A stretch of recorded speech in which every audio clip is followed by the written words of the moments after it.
Hello friends, welcome.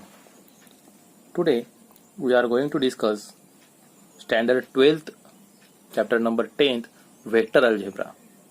This is an special unit in that class standard 12 that have total 14 marks and there are two units. One is vector algebra and second is what? Line and angles.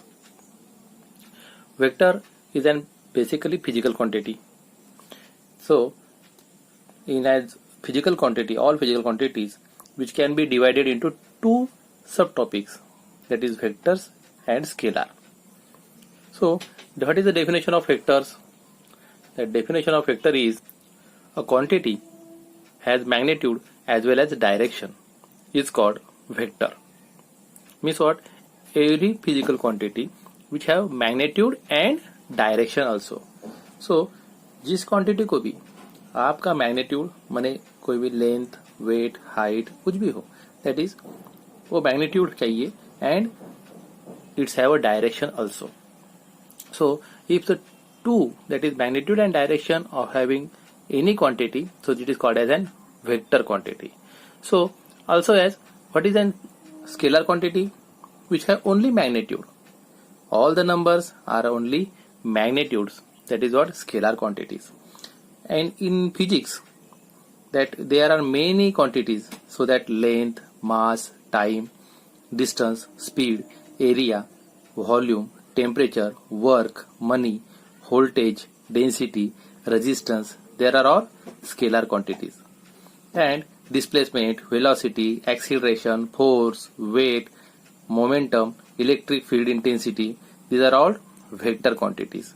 So you must be verify of these two quantities. And all the vectors you can be noticed or you can write as AB bar. This is an AB bar. So ऊपर में एक arrow होना चाहिए. So this arrow is indicating that a direction. और इस AB बार को, capital AB बार को हम सिंपली A बार भी लिख सकते हैं और इसे लिख जो हम बोलेंगे that is not vector A B और वेक्टर ए बार, हम इसे ऐसे पढ़ने वाले हैं. अब एज अ फिजिक्स हम इसे अब लेने वाले हैं एज अ फिगर के टाइप में. स्टैंडर्ड 9-10 में हमने कोऑर्डिनेट ज्योमेट्री पढ़ा था. There are two directions, that is what X axis, Y axis. Now here is the third axis is what? Z axis. And these are all mutually perpendicular to each other. ये तीनों एक दूसरे के ऊपर perpendicular होते हैं. तो अब यहां पे ये जो बन गए हमारे planes, so it makes an octant. तो अगर दो डायरेक्शन है, दो ही एक्सिस है तो वो बनता है क्वाड्रेंट. अब ये तीसरा एक्सिस आ गया इसलिए बना गया है ऑक्टेंट. और यहाँ ये हम इंडिकेट करेंगे कोई भी वेक्टर को इसी के अंदर. समझो अब ए बी बार है, हमें एक लाइन ली हमने.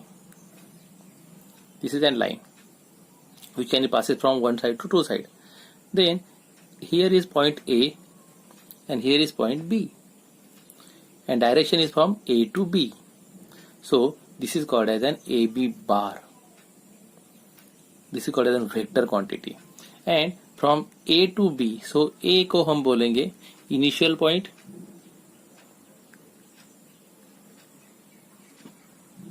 एंड B को बोलेंगे हम टर्मिनल पॉइंट. वहां पे एंड होता है terminal point. So these are the two quantities. First is what initial point, means what vector start from here, and B is what terminal point, that is what vector end from here, and this is the length between from A to B, that AB bar, magnitude of AB bar, this is called as an magnitude.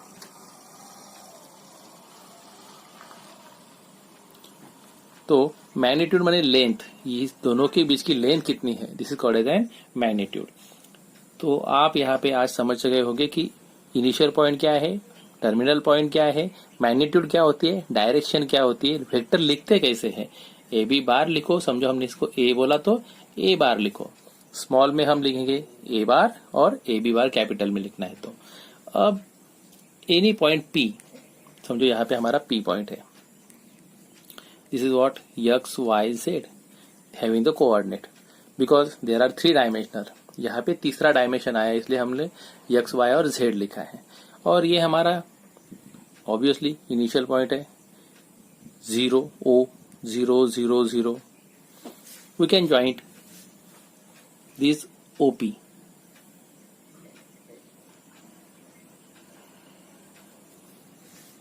अब यहाँ पे OP बार क्या बनेगा? तो OP बार यहां से लेके यहां तक का. सो P bar minus O bar. This is what P bar minus O bar means what x minus 0, y minus 0 and z minus 0. So distance from OP bar that is your magnitude. तो magnitude ये symbol है हमारे magnitude का OP बार. Magnitude हम कैसे निकालेंगे? That is you can use the distance formula. What is distance formula? हमने पढ़ा था. डिस्टेंस फार्मूला क्या होता है हमारे पास? समझो हमारा ए है पॉइंट O, ये पॉइंट B, ये हमारा x, y, z, ये हमारे पास 0 0 0. तो डिस्टेंस हमारा है under root of x2 minus x1 square plus y2 minus y1 square plus z2 minus z1 square. So you can use here what under root of that is here x minus 0 square plus y minus 0 square plus z minus 0 square. That is what under root of x square plus y square plus z square. So this is magnitude of vector. You can easily find out what? Just taking it under root and taking a subtraction between the two coordinates. That is what magnitude, to finding the magnitude of any vector. Then new topic है हमारे पास types of vector. तो vector के कुछ types होते हैं. First type है हमारे पास that is zero vector. Vector zero कब होता है? हमने देखा कि वेक्टर क्या होता है हमारा ए से लेके बी तक है. ठीक है. अब इनिशियल पॉइंट और टर्मिनल पॉइंट अगर ये क्लोज होते गए, समझो ये रिड्यूस होते गए यहां तक के, तो initial point and terminal point एक ही जगह पे आए, ए और बी एक ही जगह पे आए, तो इसे कहेंगे हम zero vector. Because here the magnitude is zero. If any vector having magnitude is zero is called as an zero vector, और इसे हम कहते हैं नल वेक्टर.